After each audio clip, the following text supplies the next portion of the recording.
Convosco, sejam todos muito bem-vindos a mais um episódio do Pode Fé TV. E hoje nós estamos trazendo um grande vaso de Deus, o Lucas Vasque, que vai nos contar um pouco da sua história e como foi criar o Clube da Trindade. Seja muito bem-vindo, Lucas, ao nosso Pode Fé TV. Muito obrigado, minha amiga. É uma honra estar aqui no Pode Fé TV, trazendo uma pauta tão importante para a comunidade cristã e para todo ser humano, né? Porque no fundo somos todos do mesmo lugar, da mesma origem. Nos conta um pouquinho quem é o Uhum. Lucas Vasque. Vamos lá. Um cara que veio de uma família bem comum do Brasil, porque sabe aquela família que fala assim: você tem três opções quando você sair da escola: medicina, direito ou engenharia. Engenharia. Tá vendo? Eu vim dessa família tradicional que trazia o jornal de concurso na época para me mostrar quais eram as oportunidades da vida, e eu sempre fui inconformado com esse padrão tradicional e falava assim: "Não, eu quero empreender, eu quero empreender", minha família achava um louco. E aí eu acabei ainda não era curado de paternidade e maternidade, acabei seguindo, né, o que os pais queriam, aí fiz logística, fiz engenharia, trabalhei na MRV, a grande construtora, e depois segui o que era realmente minha identidade, meu coração, que foi começar a empreender. E aí fui descobrindo na minha jornada, minha identidade, fui curando todos esses processos, limpando a alma, que eu vou chegar já já, para descobrir quem eu era e o que é que Deus queria de mim mesmo. E nessa descoberta aí a gente foi encaixando os trilhos. Quebrei 3 empresas até aprender. Pela Forbes são 3 empresas até o cara ficar milionário, É, então mas tô na dizem que os estatística, né. grandes milionários quebraram, né? Em média 3. E depois que eu encontrei realmente o meu propósito, eu comecei a dar treinamentos e tal, transformei isso num negócio. E uma coisa que eu sempre falo pra todo mundo isso foi em 2016, 17, a melhor forma de você empreender é você monetizar uma paixão, porque tudo dá dinheiro. Vender água dá dinheiro, fazer podcast dá dinheiro, mas depende de quem você é nesse mercado. E a maior vantagem que você pode ter é ser apaixonado pelo que você faz. Primeiro, porque ninguém vai fazer na intensidade que você faz, porque um apaixonado ele é diferente de todo mundo. E segundo, que no processo de desértico que é empreender ou monetizar algo, a paixão é que traz a resiliência, né, que traz a persistência do processo. Então, eu encontrei a paixão e aprendi a monetizar isso, e aí já lá se vão tem 10 anos, 9 anos e fração que eu dou mentoria, treinamentos, e há 6 anos que eu vim construindo isso como empresa, e a Vaz que vai fazer 4 anos, que é essa Você empresa que vocês conhecem hoje. E você fala muito sobre prosperidade Uhum, integral. E uhum. como é construir isso do zero? Em resumo é o seguinte, tem tanta gente que é tão pobre que a única coisa que tem é dinheiro. Então quando eu falo de prosperidade integral, entender quais são as riquezas que cada um carrega além do dinheiro. Até porque o dinheiro é consequência de alguma dessas riquezas. Então todos nós temos riquezas. Ontem eu fiz uma live e perguntei: "Qual é a sua riqueza?" E alguns conseguiram responder: "Ó, a minha é empatia, a minha realmente é vendas, a minha é a minha família", cada um vê riqueza de um jeito. Mas a prosperidade realmente é você ver as riquezas nas múltiplas áreas e desenvolvê-las. Então tem muita gente que é muito rico e tem pouco dinheiro. Tem muita gente que é muito pobre e tem muito dinheiro. Então entender o que é riqueza é uma quebra de paradigma social, porque o estigma social é que todo mundo que é rico é quem tem muito dinheiro. Mas se isso fosse a única solução, não tinha rico suicida. Não tinha gente multimilionária em tanta depressão, tanta ansiedade, procurando tanta ajuda. Eu atendo vários. Eu atendo muita gente que tem dinheiro e está com a vida totalmente destruída. Será que isso é verdadeira prosperidade?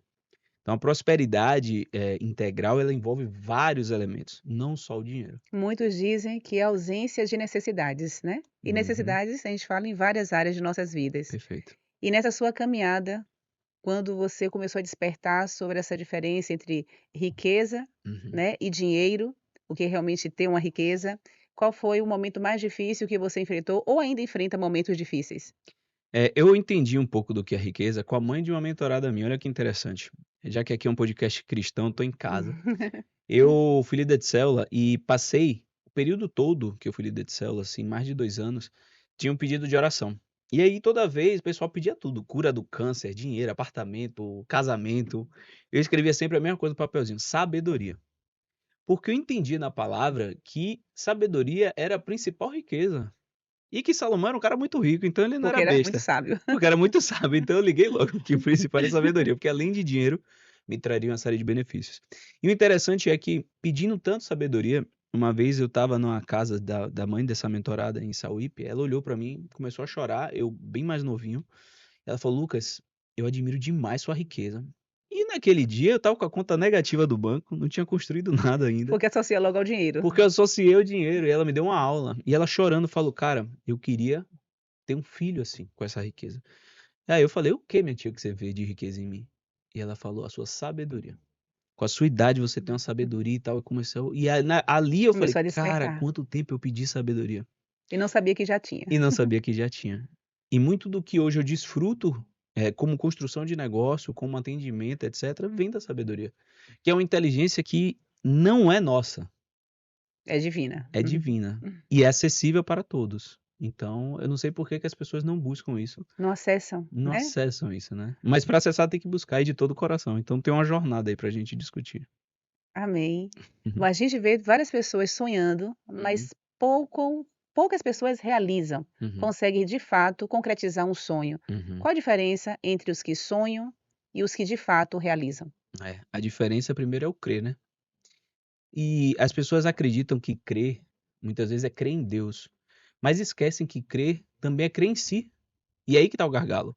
Porque se eu tenho almas feridas, autoimagens distorcidas, o processo de convicção interna totalmente destruído, eu não consigo, por mais que eu acredite que eu creio em Deus, eu não Você não consigo acredita em materializar. você, Eu não que tem acredito em aquele mim. potencial de alcançar, né? Sendo que a palavra diz que vós sois Deus, que nós carregamos esse poder, essa imagem e semelhança, que faremos obras maiores.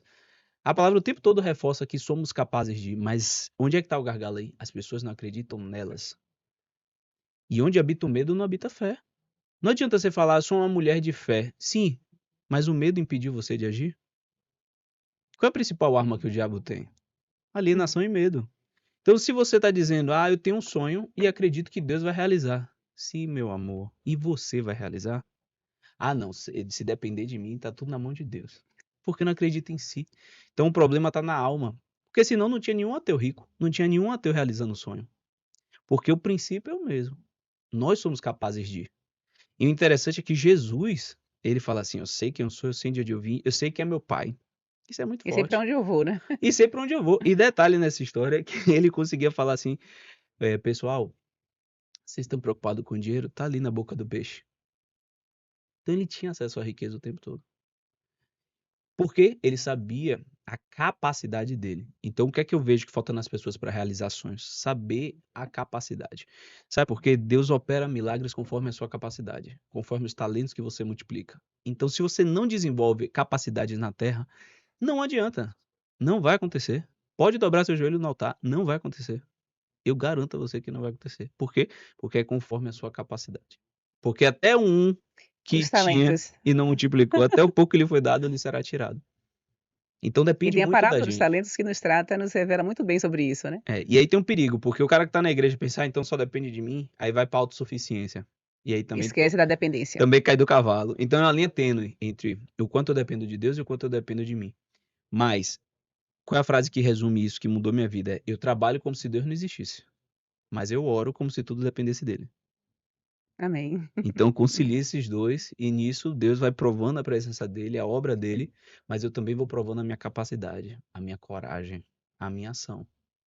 E como foi criar o Clube da Trindade? Nos revele um pouco o que é o Clube da Trindade. Vamos lá, o primeiro é o que é a Trindade. A Trindade eu chamo de corpo, alma e espírito, mas é uma honra e referência à Bíblia. Então a Trindade realmente é Pai, Filho e Espírito Santo, mas que eu dei o nome à metodologia Trindade para honrar a palavra. Mas a Trindade nada mais é do que um ritual matinal diário, onde a pessoa acorda, ela tem um primeiro momento com Deus, é a nossa premissa. Depois ela vai treinar, cuidar do corpo Que nós dela, chamamos de devocional. que nós chamamos de devocional. Depois ela vai cuidar do corpo dela. Depois ela vai ler um livro de acordo com a visão, o sonho dela, a direção que ela tem na vida. E a leitura, a gente realmente bate muito o martelo porque a quebra cultural da leitura destrói o Brasil hoje. Enfim. Então, quando a pessoa ela faz esses três elementos antes do trabalho dela, antes da rotina do dia dela, ela tem resultados extraordinários. Isso aconteceu porque eu já dava mentoria de inteligência emocional e eu percebia que a pessoa que não treinava era muito desafiador para mim eu botar ela em alta performance. Porque quimicamente ela tendia mais à depressão do que à alegria, à alta performance, ao entusiasmo.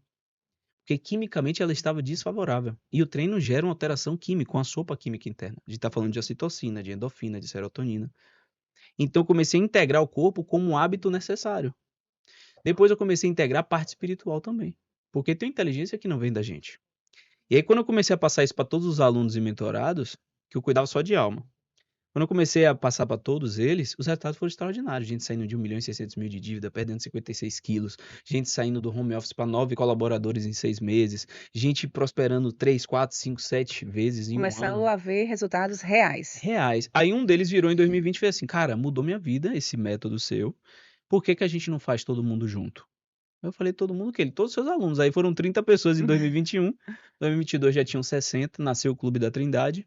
Eu passei um desafio 30 dias para a galera instalar o hábito, até hoje é assim. Tem uns 30 dias de live, todo dia, 5h32 da manhã, com um devocional junto, né, com os pastores e treinadores. E 2023 veio para 120 pessoas, 24 já foi num hotel com hospedagem, 150, Só 25 crescendo. só crescendo. Na Chapada a gente levou 50 líderes para Chapada, esse ano vai ter de novo. E 26 a gente resolveu transformar realmente como a maior missão que a gente tem na empresa. Então a gente tem a missão de impactar 2.000 pessoas esse ano. Fizemos o primeiro para 300, o próximo agora para 500. E a gente está aí de forma muito missionária tocando nesse processo. E os casos são infinitos, depoimentos infinitos de vidas transformadas. E qual é o principal erro das pessoas que não prosperam utilizando essa técnica? O principal erro é não entender a relação da alma. Eu acho que o maior gargalo hoje é a alma, sabe? A gente tem uma febre do espiritual. Se você entrar no YouTube, as pregações têm 30 mil, 60 mil, mais de 100 mil visualizações, igrejas estão lotadas. A gente tem a febre do fitness. Então você vai na orla, tá? Eu tava essa semana em São Paulo, Ibirapuera, você sai se esbarrando com as pessoas, todo mundo treinando, correndo. É fantástico essa O evolução. corpo, né? O corpo virou uma febre, que é o mercado fitness, mas a alma ainda está esquecida nesse processo. E é a alma que dá legalidade Poucos exploram, né? e poucos exploram. Então, na nossa alma, às vezes, é onde está a nossa trava, o nosso bloqueio. E aí o espiritual não consegue fluir. E aí o corpo, você corre, mas meia hora depois você está ansioso, porque não cuida da alma. Então as pessoas não conseguem sair do lugar muitas vezes por esses bloqueios emocionais que estão na alma, ou por essas crenças que estão enraizadas, né? Como, às vezes, crenças que vêm da religiosidade. Quantos eu já atendi que achavam que não podia ganhar dinheiro porque foram criados na igreja? Quantos achavam que era proibido ser rico? Quantos achavam que não ia para o céu porque Quebra de paradigmas quebra de paradigmas? Então, assim, são crenças que estão na alma que impedem a pessoa. Ela pode de orar o que avançar. for, pode treinar o que for. Você começou a utilizar esse método em você, Uhum. viu que deu certo e começou a Ele me compartilhar. salvou, né? Ele te salvou e você começou a compartilhar. Uhum. E qual foi sua percepção em ver que trabalhar esse ponto que poucas pessoas hoje trabalham, que é a alma, passou a exercer na vida de outras pessoas? Então, eu percebi uma coisa que é muito doida, Hum. que eu falo sempre assim, ó. Antecipação é poder, reação é fraqueza. Então, o fato de você cuidar antecipadamente de corpo, alma e espírito lhe dá um novo estado emocional diário. Esse novo estado emocional diário, ele gera, por consequência, ações do dia diferentes. E diz que o esforço também de uma ação é muito menor que de uma reação, você se esforça muito mais, né? Exatamente. A antecipação, ela gera uma inteligência, uma sabedoria. Então, por exemplo, no dia que você está tensa, aflita, morrendo de medo, você vai tomar que tipo de decisão? Você não vai agir, você vai procrastinar, você vai Não vai ficar ser na uma das cama. melhores. Não vai ser um inteligente, não vai ser uma decisão inteligente. No dia que você está muito bem emocionalmente, porque você antecipou isso, governou isso, você tem resultados diferentes. Agora imagine isso todo santo dia. Então essa antecipação emocional gera nas pessoas uma resiliência maior, uma sabedoria maior, um otimismo maior, uma visão positiva de futuro maior. Ações cotidianas, como tomadas de decisão dentro de um negócio ou de uma carreira. Ações num conjugal. Então, aquela pessoa que ia explodir, falar besteira, perder o marido, ela tá mais calma, ela tá mais sábia, ela tá mais mansa. Por quê? Porque ela está num estado emocional favorável e num estado espiritual favorável. Então, a questão é o hábito. A questão é ser todo dia. Eu sempre falo assim nos domingos, eu posto no meu story e falo assim: enganei o inimigo de novo. Meu corpo não sabe que hoje é domingo. Então, são várias quebras de paradigmas que a gente tem E algo sociais. que você falou, eu me associei agora à passagem de Paulo, que ele fala que ele incita a gente a construir os frutos do Espírito. E justamente a questão do autodomínio. Perfeito. Então, essa busca também nós temos que buscar a construção em nós desse fruto do Espírito que nos dá o domínio, que é justamente esse tratar da alma e fazer essa ligação, né, entre corpo e espírito. Verdade. Como alguém pode descobrir seu principal propósito quando se está perdido? É possível? Com certeza, mas tem um processo que não é tão simples, porque primeiro essa pessoa ela precisa achar a identidade dela. Então ela precisa curar a paternidade dela. 82% das pessoas têm bloqueios paternais. Quem tem bloqueio paternal não vai acessar a sua identidade. E Tá como preso descobrir que emocionalmente. aquela pessoa tem um problema de paternidade? Ah, isso é fácil. A gente conhece uma árvore pelos seus Frutos. frutos. Então, muitas vezes, o que você carrega não é seu. Então, se você olhar para sua mãe, quantas coisas você está espelhando? E quantas delas são disfuncionais? Se você olhar para a ausência que seu pai teve na sua vida, essa ausência, por exemplo, de confiança em um homem, ou de subordinação a um homem, vem de onde? Essa autossuficiência vem de onde? Então a gente conhece pelos frutos. Muitas vezes precisa de um profissional adequado, claro, para enxergar. Mas de onde vem essa desconfiança, essa insegurança? Quantas mulheres você conhece que, por estarem feridas na sua paternidade, não conseguem confiar em homens? São Ou, réplicas de retratos passados. ou falam assim, ó, eu não preciso de homem para nada. Não estou dizendo que ela precisa, que ela tem que ser dependente. Estou dizendo que essa ferida vem de algum lugar. E aí a gente precisa entender que vários desses frutos, processos emocionais e comportamentos estão presos na mãe, estão presos no pai. Então a gente conhece pelos frutos. Precisa de um profissional para isso. Agora a pessoa também precisa buscar todo santo dia. Muitos dos desbloqueios que eu tenho são com livros. Mas quantas pessoas estão lendo todo dia? Quantas pessoas fazem terapia? Quantas pessoas buscam mentoria? Um evento de desenvolvimento? Elas não ganham clareza porque não buscam. Então, você acredita que uma pessoa com mudança de mentalidade pode sim, trabalhar na sua prosperidade? Com certeza. E aí, na mudança de mentalidade, vem a mudança de comportamento, vem a mudança de ambiente. Quantas vezes a gente muda a forma de pensar e aquelas pessoas que estão ao nosso redor já não servem mais? São os níveis, né, que A gente olha, meu Deus, eu andava com essa pessoa, não é possível. A pessoa ainda está no mesmo lugar, passou 10 anos, ela ainda está no mesmo lugar. Porque eu mudei, ela não mudou. Então, quando você vai mudando a mentalidade, você muda tudo. Você muda o lugar que você anda, a roupa que você veste, o que você quer comer, com quem você está convivendo. E aí, quando você termina de completar essa sua identidade, você começa a clarificar o propósito. Eu acho muito legal de propósito que o propósito ele vem fragmentado. As pessoas imaginam o propósito assim, Deus descendo, um anjo descendo falando assim, ó, sua missão na terra é essa. é essa aqui. Mas não foi assim com ninguém. Na Bíblia, todos foram fragmentados. Primeiro, Abraão, você vai sair da sua parentela e vai. Ele não disse o processo, Ele não como disse seria. onde ser. Vamos aos poucos. Porque se mostrar de vez, a pessoa. Ele não falou para José que ele ia ser governador, mas o que ele iria passar para ser governador. Exato. Então Deus vai testando a gente. O propósito ele vem por sinais.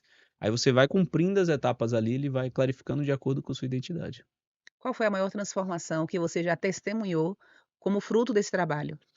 Ah, só no ano passado eu tive, por exemplo, um mentorado que ele era advogado. Por quê? Porque ele queria honrar o pai e a mãe, que não é honra. Honra não é repetir o padrão nem obedecer. Temos que discutir o que é honrar pai e mãe. Mas a identidade dele estava toda voltada para o fitness, para cuidar de pessoas na nutrição e tal. Sempre foi o sonho, sempre foi a identidade dele. Ele largou tudo. A advocacia, o direito, e está se formando um nutricionista. E o Instagram dele, com posicionamento de nutricionista, já gera mais receita do que ele ganhava com a advocacia. Por quê? Porque tem paixão. Porque É. tem identidade no processo. Esse é um dos exemplos. A gente tem infinitos exemplos de pessoas que, quando encontram identidade, mudam completamente a direção da jornada. Né? Você falou que quebrou 3 vezes. Como é que lidar com o fracasso e continuar com foco para um resultado positivo? Eu aprendi que o fracasso é maravilhoso. Eu aprendi que quem não Hum. fracassa é pior do que o cara que está todo dia buscando uma nova forma de fazer algo em prol de um êxito ou de uma direção. Eu falei isso com minha mulher hoje. Ela estava falando que eu arranhei o carro na pilastra. Eu falei, eu não tenho problema com fracasso. Eu não vou deixar de dirigir porque eu encostei a porta na pilastra. Porque só bate o carro quem está dirigindo. Só quebra a empresa quem empreendeu. Só perde o pênalti quem bate o pênalti. A maioria das pessoas não quer bater o pênalti pensando no vexame que é perder um pênalti. Na Só, frustração. só que o mesmo cara que vai ser o artilheiro do campeonato é o cara que mais perdeu gol. Então, o fracasso, ele é um grande ensinador, é um grande professor. E quanto mais a gente tem fracasso, mais professores a gente teve na vida para nos ensinar. uma nova forma de não fazer. Só que, ó, vou dar um exemplo. Eu tinha um podcast, entrevistei Coxinha do Gago. O nome dele é Anderson, dono da Coxinha do Gago. Ele falou: sabe quantos sabores de coxinha eu já fiz? Mais de 1000. Sabe quantos você tem no cardápio? 12. Eu não tenho problema em tentar inventar uma nova coxinha. Todos os grandes empresários, E mais os de grandes cientistas também. cientistas, atores hollywoodianos, todos eles. Passaram mais de 2.000 empresários lá na Vasca ano passado. Todos os grandes que faturam mais de 1,5 milhão mês, que subiram no palco, eles tiveram infinitos casos de fracasso. Mas as pessoas vão aplaudir o quê? Justamente essa história. O que eu falo pra todo mundo é, gente, história é difícil de passar, é boa de contar. História boa de Que serve de passar, é testemunho. ruim de contar. Então, todo testemunho que você chora na igreja, a pessoa se lascou toda. Não é assim? Verdade. Então, o fracasso, gente, é uma parte que deve ser comemorada. Não pra você repetir, porque errar 2 vezes já é burrice, mas pra você aprender. E Isso é e fortalece, né? demais, demais. Eu acho que a escola erra nisso. A escola, ela humilha quem erra, quando na verdade ela devia aplaudir quem está buscando, quem está tentando uma forma de fazer algo. Porque os erros, infelizmente ou felizmente, sempre estarão presentes na nossa vida. Faz parte do todo o nosso processo de crescimento, tanto como físico como espiritual. Aí você falou o processo. Eu tenho no meu Instagram, olha quantos posts eu tenho, eu vou lhe dizer quantos viralizaram. Aí você vai me dizer se os outros são fracassos. Eu tenho 1.200 posts.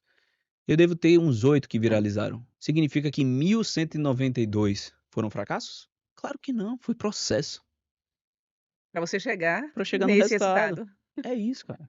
O que você mais trabalha no Clube da Trindade que faz com que várias pessoas se apaixonem e estão sempre aderindo a participar desse clube?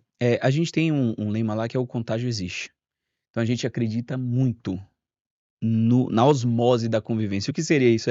As pessoas, quando você está no ambiente certo, com as pessoas no mesmo propósito, até sem nadar você chega do outro lado. Eu falo que ambiente e pessoas é igual a correnteza. Se você tiver contra, você pode dar a abraçada que for, você não chega do outro lado. Se você tiver a favor, você pode ir só boiando que você chega. É, Então, a gente começa a desse ter, jeito. no Clube da Trindade, muita gente buscando a mesma coisa. Muita gente que está ali desbloqueando, que está consolidando caráter. A gente fala muito de valores, de princípios. Então, as pessoas não sabem o que é valores. Não sabem escrever seus valores. Não sabem seus princípios. Então, quando você vai moldando isso em comunidade, a gente vai tendo uma arma muito forte chamada pertencimento. Então as pessoas querem estar num lugar que saibam que esse lugar vai levar elas para um lugar, para um nível melhor. E a gente foca muito em resultado. Então a gente é obcecado. Eu sempre falo que minha linguagem do amor não é nenhuma dos 5 do livro. 5 linguagens do amor. A minha é a sexta, que é atos de evolução. Se você conviver comigo, eu vou lhe cobrar um novo nível seu todo santo dia. E esse é o DNA do nosso movimento. Então a gente sempre está esticando a corda, dando um novo nível de mentalidade, de percepção de mundo, de quebra de paradigma, de valores, de princípio, de resultado. Então as pessoas amam isso. Porque elas estão cansadas da inércia da vida, né? Tem pessoas de muita fé, mas que não alcançam a prosperidade. O que você poderia contribuir? Porque tem fé e tem comportamento. E comportamento deriva de sentimento, emoção. Agora, a fé, ela é distorcida. Por que que ela é distorcida? Porque se ela deriva de emoção e meu comportamento não agiu, é porque eu tinha medo. Se eu tinha medo, eu não tinha fé. Ter fé não é ficar chorando no altar, dobrando o joelho e se arrepiando com louvor. Porque se arrepiar com louvor, só se a banda for boa, eu já me arrepio. E quando a banda é ruim, eu que sou músico, eu fico logo, meu Deus do céu. Então não é isso. Ter fé. Abraão teria fé se ele falasse, sim, Deus, eu acredito em você e não saísse da parentela? Não, Não. não teria. Isso não é fé. A maioria das pessoas não se comportam como quem tem fé. Elas declaram verbalmente que têm fé, mas o que vale é a ação. O agir. As pessoas não têm o agir. E o agir não vem porque a alma tá bagunçada. Aí que tem que organizar a alma para que Então, haja. a maioria das pessoas que eu vejo na igreja, porque eu sou um homem de fé, eu sou uma mulher de fé. Eu falei, porque tá no mesmo lugar tem 2 anos. Porque já recebeu essa promessa 3 vezes e não cumpriu ainda. Se você recebeu a promessa mais de uma vez, minha amiga, é porque você não tá agindo. Porque promessa é pra receber uma vez só. Recebeu, agiu, cumpriu a promessa, aí já tem outra, vambora. Não, a pessoa já recebeu 20 anos. Ai, falaram essa promessa pra mim tem 20 anos. Pô, tem alguma coisa errada. É assim? Então a gente precisa entender que as pessoas precisam agir. Agir. Só que todo o sistema social tá contra a gente. Isso também tem que saber. A TV, o noticiário, o Instagram. Todo o processo social é de alienação. Como é que eu vou descobrir a verdade se todo o meio ao meu redor é de alienação? Como faz? Bolhas. Esteja na bolha certa. E como identificar a bolha certa? Essa é uma excelente pergunta. Aí vamos para a filosofia, né? Mas o lance é o seguinte, da bolha. A quebra de paradigma social só vem quando você tem personalidade. Por quê? Onde está a maioria, não estão os maiores. Então toda vez que você quer seguir uma multidão, você se lascou. Toda vez que alguém fala pra mim assim: "Essa música estourou, você tem que ouvir", eu já sei que ela é ruim. Porque se ela estourou, ela é horrível. Porque a maioria é ignorante sobre música. Principalmente nos dias atuais. Nos dias atuais, pior ainda. Pelo menos nos anos 70, né, a gente teve a era Tinha do qualidade. que alguma coisa a bossa nova exportou para o mundo todo. Mas se a música estourou, eu sei que ela é ruim. Só que como as pessoas vivem carentes por pertencimento, por feridas que elas carregam, elas vão seguir a maioria. Então a primeira quebra de paradigma é sair da maioria, sair da manada. E que nível de solidão isso gera? É uma solidão absurda, é uma solidão necessária. Até Jesus se isolava. As pessoas não querem estar só, então elas ficam o tempo todo com a cara na tela, ligando para alguém: "Vai fazer o que hoje?" Porque elas estão perdidas, carentes. Então, quando eu falo de bolha, envolve isolamento, envolve entender que a gente precisa ser humilde para ser fraco entre os fortes. Só que são poucos fortes. A maioria das pessoas quer ser forte entre os fracos por uma questão de vaidade. Quantas vezes o cara prospera e não sai da favela? Porque ele adora a sensação de que eu prosperei, todo mundo me aplaude. Só que se ele mudar para um condomínio de luxo, ele é o pobre de novo. Ele não quer essa Ele vai ser sensação. mais um. Ele não quer essa. Isso é vaidade. Você forma também outros líderes. Uhum. Qual o principal legado que você quer deixar para essas novas gerações de líderes? Eu quero que cada um lidere conforme o seu propósito. Esse é o legado. E quando a gente fala de propósito, vai ter um cara que nasceu para limpar o chão, entende? Então, o meu sonho é que cada líder encontre o que ele veio fazer aqui e faça isso de todo o coração até o fim da vida. Todos aqueles que construíram legados, eles não se preocuparam em volume de trabalho. Se você olhar para Silvio Santos, já pensou se Silvio Santos fala: "Não, só trabalho 8 horas por dia. Só trabalho até 60, eu vou me aposentar." Quem está vivendo um propósito, ele não descansa. Então, o que eu vejo de legado para os líderes todos que eu treino é: encontre algo que você não canse, Que te dê prazer que em te dê fazer. prazer infinito, que você não tenha a sensação de trabalho e que ainda assim você gere um mega impacto no mundo, que você transforme vidas, seja vendendo carne, seja limpando o chão, seja o que for, e que você possa viver até o último dia da sua vida conectado a isso. E qual o maior conselho que você pode passar para as pessoas de forma rápida, para que ela se desconecte de tudo que o mundo oferece, né?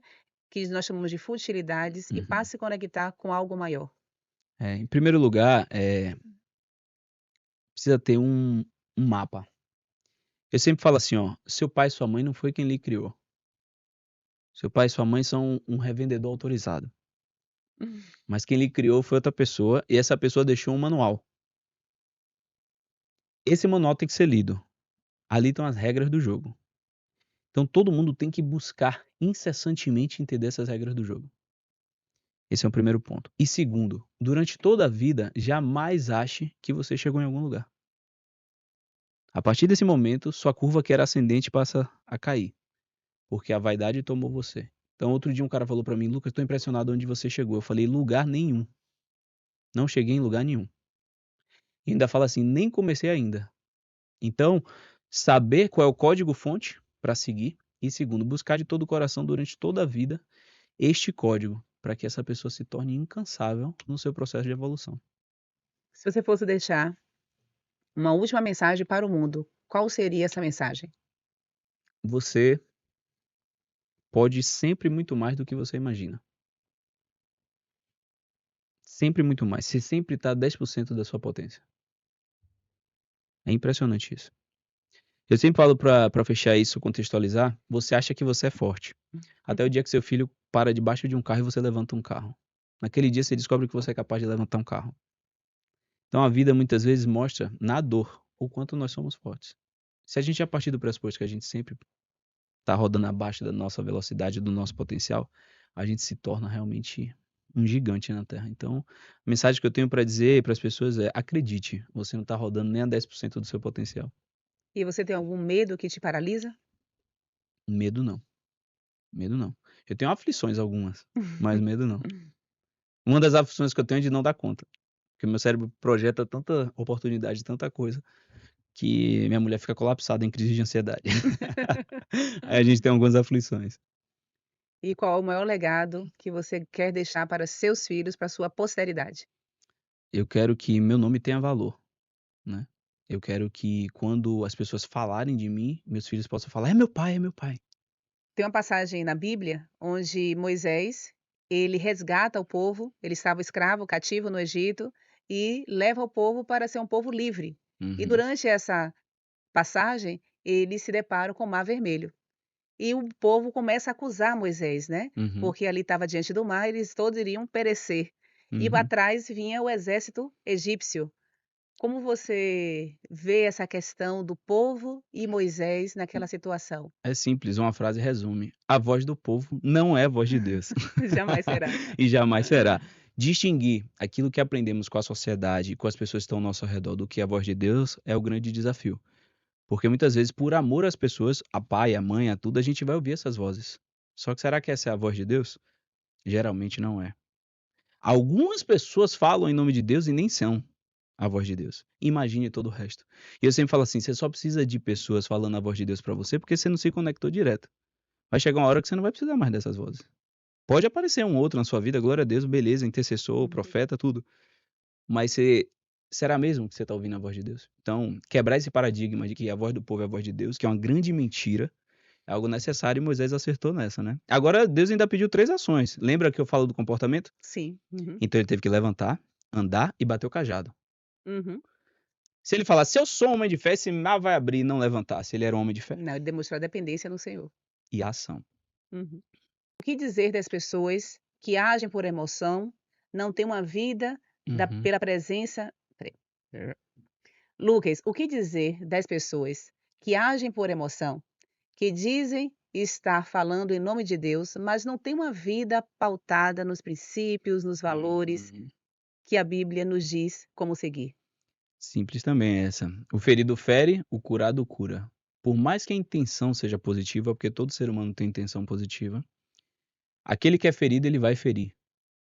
E a emoção, ela distorce a mensagem. Muitas pessoas recebem até uma mensagem limpa do Senhor, mas por estarem feridas, elas distorcem a mensagem. E outras buscam falar em nome de Deus, mesmo que não sejam essa autoridade ou não sejam esses escolhidos, apenas porque elas querem se sentir pertencentes. Às vezes, elas só querem a atenção. E a igreja é um grande hospital, mas tem no hospital gente que está no púlpito e está doente, e tem no hospital gente que está na cadeira e está doente. E a gente precisa ter a sabedoria de discernir. Por isso que eu falo, a mensagem através de alguém é sempre um risco, porque tem um viés de interpretação, e esse viés de interpretação depende de que sujeira tem na alma daquela pessoa. Se O está que limpa, pode ter distorcido também o daquela que pode mensagem. ter distorcido aquela mensagem. Eu fui na igreja pentecostal com Lai, que o pastor botou a mão na cabeça dela e falou até do Instagram na revelação. Eu falei: "Engraçado, o Espírito Santo entende até do algoritmo do Instagram agora". Hum. Então tem distorções na mensagem, tem distorção na mensagem, porque ele interpreta o viés. Não estou dizendo que foi errado ou não a mensagem, estou dizendo que a interpretação, ela é um risco. E a maioria das pessoas, elas estão, mesmo com intenção positiva, distorcendo a mensagem porque elas estão feridas. Quer dizer que o coração dela: "Ah, eu vou fazer a maldade", não. É só porque o ferido fere e o curado cura. Lucas, nós temos pastores que querem dar o mesmo remédio para pessoas diferentes. Como é que você vê isso? Insanidade. Imagine eu ir no médico com problema na vista, ele me dá colírio, resolve. O outro entra com a dor no joelho, ele dá colírio. Não faz sentido nenhum. A modelagem na liderança é algo essencial. Para cada pessoa, para cada momento de cada pessoa, um remédio. Você não pode dar remédios que são maduros para os que são imaturos. Você não pode ter conversas sérias com os que ainda estão despertando. Os que estão no átrio, eles não estão no sacerdócio. Então, aqueles que ainda estão iniciando a jornada, eles têm certos níveis de curas que são necessários. Tem gente que chega na igreja no menos 800, tem gente que chega no zero, tem gente que chega no menos 200. Para cada um é uma jornada. Eu fui essa pessoa. Se o meu pastor não tivesse sabedoria, eu não tinha convertido, eu tinha fugido na primeira porta que Oportunidade. abrisse. Então, o líder, ele tem que ser exímio em sabedoria e modelagem. Para cada pessoa é um remédio. Agora, o que eu mais vejo é gente querendo entregar remédio em massa. O que eu mais vejo é pastor querendo dar o colírio para quem está com a dor no joelho, querer dar o colírio para quem está com a dor no coração, querer dar o colírio para quem está com urticária. Não é assim que funciona. Mas a pressa da massa, da retenção, faz a qualidade da liderança ser perdida. Lucas, muitos líderes querem ser servidos, mas Jesus veio para servir. O que é realmente da honra? A maioria dos líderes, às vezes, estão servindo de forma doentia. A maioria das pessoas que eu conheço, elas têm generosidade porque elas querem ser amadas, e não porque elas são verdadeiramente generosas. Então, antes de pensar, porque isso que você me falou do líder querer ser servido é mais doentio ainda.